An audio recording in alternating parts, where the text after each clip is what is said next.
Honorable Prime Minister's faith in Lord Jagannath, we are gifting him a silver filigree model of the chariot of Lord Jagannath, which symbolizes progress and prosperity. So on that note, Jai Jagannath.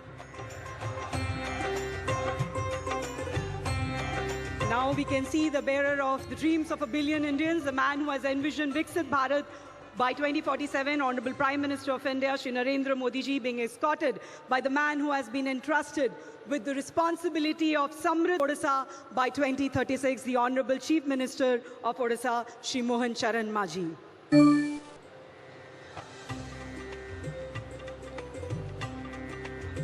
A very warm welcome to each one of you once again to Utkarsh Odisha, Make in Odisha Conclave 2025. May I now request the welcome address.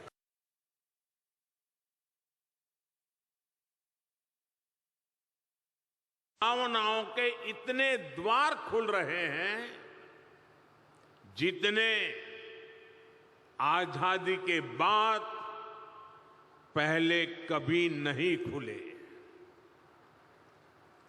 मैं यहां उपस्थित हर investors का आह्वान करूंगा और हमारे मुख्यमंत्री जी ने जो बात कही मैं इसको दोहराना चाहूंगा।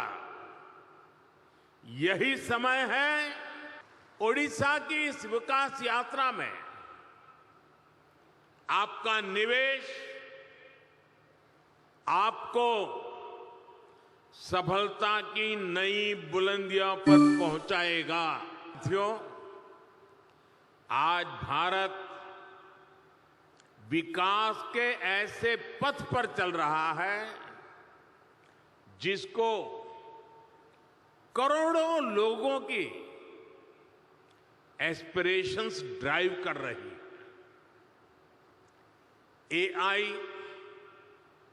एआई का युग है। आर्टिफिशियल इंटेलिजेंस ही इसकी चर्चा है, लेकिन भारत के लिए तो एआई सिर्फ नहीं, एस्पिरेशन ऑफ इंडिया हमारी। और एस्पिरेशन तब बढ़ती है जब लोगों की नीड्स पूरी होती है। बीते दशक में करोड़ों देशवासियों को एम्पावर करने का लाभ आज देश को दिख रहा है। ओडिशा भी इसी एस्पिरेशन को रिप्रेजेंट करता है। ओडिशा आउटस्टैंडिंग है। ओडिशा नए भारत के ऑप्टिमिज्म और ओरिजिनलिटी का प्रतीक है। ओडिशा में अपॉर्चुनिटीज भी हैं और यहां के लोगों ने हमेशा आउट परफॉर्म करने का जुनून दिखाया। मैंने गुजरात में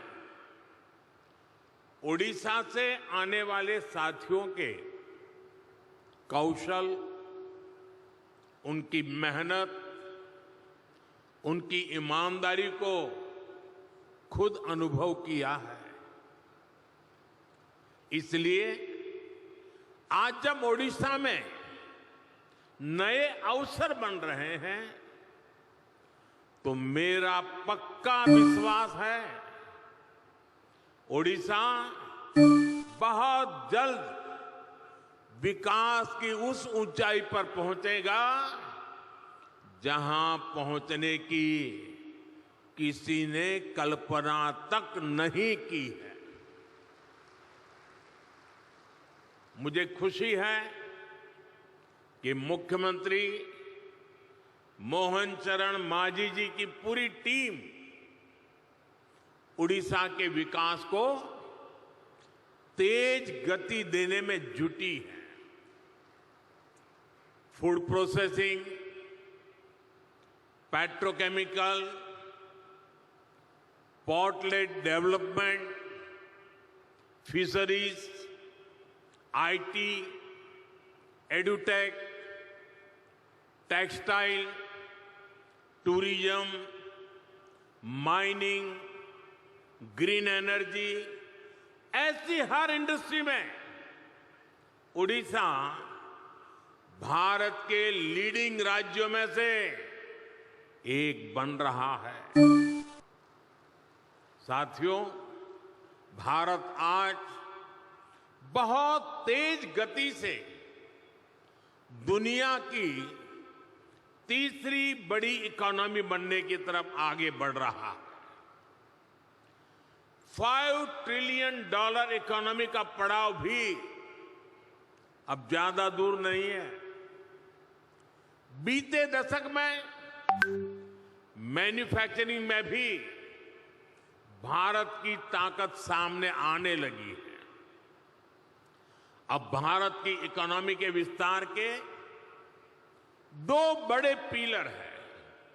एक हमारा इनोवेटिव सर्विस सेक्टर और दूसरा भारत के क्वालिटी प्रोडक्ट्स।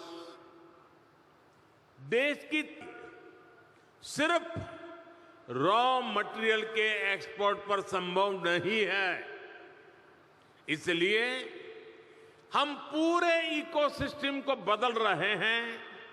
नए विजन के साथ काम निकले और फिर एक्सपोर्ट होकर के दुनिया के किसी देश में पहुंचे, वहां पर वैल्यू एडिशन हो, कोई नया प्रोडक्ट बने और फिर वो प्रोडक्ट भारत में वापस आए।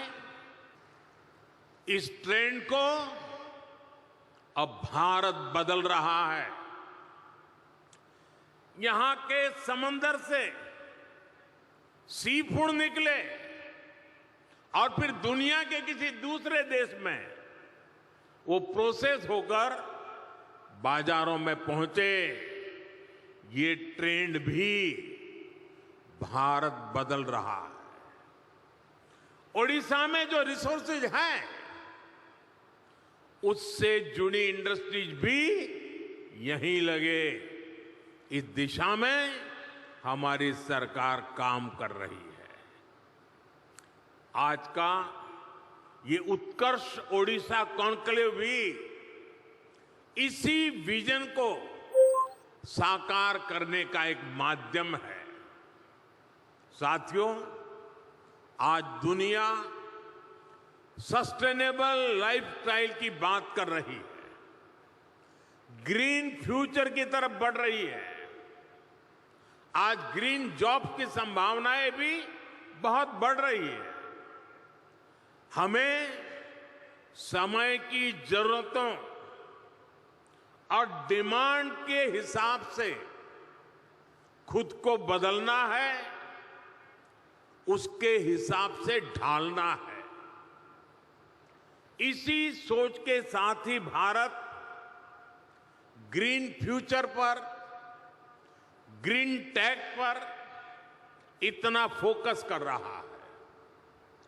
सोलर हो, विंड हो, हाइड्रो हो, ग्रीन हाइड्रोजन हो, ये विकसित भारत की एनर्जी सिक्योरिटी को पावर करने वाले हैं। इसके लिए उड़ीसा में बहुत सारी संभावनाएं हैं। आज देश में हमने राष्ट्रीय स्तर पर ग्रीन हाइड्रोजन मिशन और सोलर पावर मिशन शुरू किए हैं। उड़ीसा में भी रिन्यूएबल एनर्जी से जुड़ी इंडस्ट्री को प्रमोट करने के लिए बड़े पॉलिसी डिसीजंस हो रहे हैं। हाइड्रोजन एनर्जी के प्रोडक्शन के लिए भी यहां काफी सारे कदम उठाए जा रहे हैं। साथियों, ग्रीन एनर्जी के साथ साथ उड़ीसा में पेट्रो और पेट्रोकेमिकल सेक्टर के विस्तार के लिए भी इनिशिएटिव लिए जा रहे हैं। पारादीप और गोपालपुर में डेडिकेटेड इंडस्ट्रियल पार्क्स और इन्वेस्टमेंट रीजन्स बन रहे हैं। इस सेक्टर में भी इन्वेस्टमेंट के लिए बहुत अधिक संभावनाएं हैं। मैं ओडिशा सरकार को बधाई दूंगा कि ओडिशा के अलग अलग रीजन की संभावनाओं को देखते हुए वो तेजी से निर्णय ले रही है, नया इकोसिस्टम विकसित कर रही है। साथियों, 21वीं सदी के भारत के लिए ये दौर कनेक्टेड इंफ्रास्ट्रक्चर का है, मल्टी मॉडल कनेक्टिविटी का है।